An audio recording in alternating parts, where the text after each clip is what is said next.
Sur les hauteurs de Saint-Étienne, loin du centre-ville, le quartier Montreno. Construit dans les années 60 pour accueillir la main-d'œuvre industrielle, il est depuis le déclin économique le plus souvent cantonné aux pages faits divers. Ahmed et Mustapha ont grandi ici. Fils d'épicier, les deux frères tentent depuis 3 ans d'insuffler un nouvel élan à leur quartier avec leur supérette. Il y a eu la volonté pour nous de redonner au quartier ce qu'il nous avait apporté.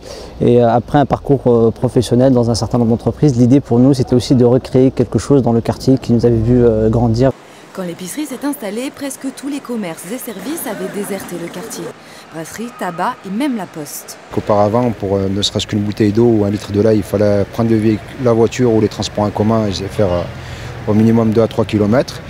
Et aujourd'hui, c'est un gain de temps et de commodité pour un quartier de 8000 habitants qui est l'équivalent d'une ville comme Guingamp.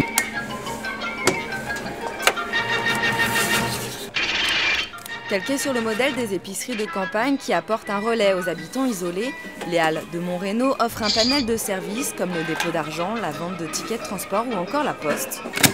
Un concept qui séduit. Merci bien. On est bien content parce que ça dépend s'ils ne sont pas là. Comment on fait? Il faut descendre en ville.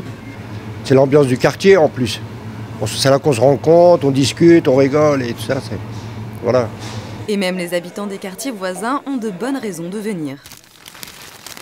C'est plus facile de récupérer ces paquets ici plutôt que dans une boutique du centre où on fait 14 fois le tour du pâté de maison avant de trouver une place pour s'y garer.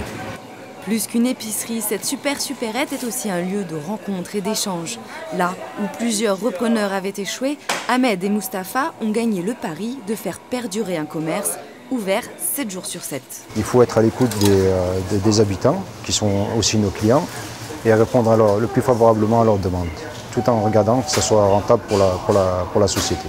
On communique beaucoup à travers les réseaux sociaux, notamment Facebook, sur toutes les innovations, sur tous les nouveaux services qu'on va proposer, sur tous les nouveaux produits qu'on va proposer. Donc l'idée, c'est d'essayer vraiment d'amener les habitants et les clients à nous accompagner un petit peu dans notre quotidien. Ahmed et Mustapha planchent déjà sur l'avenir de l'épicerie.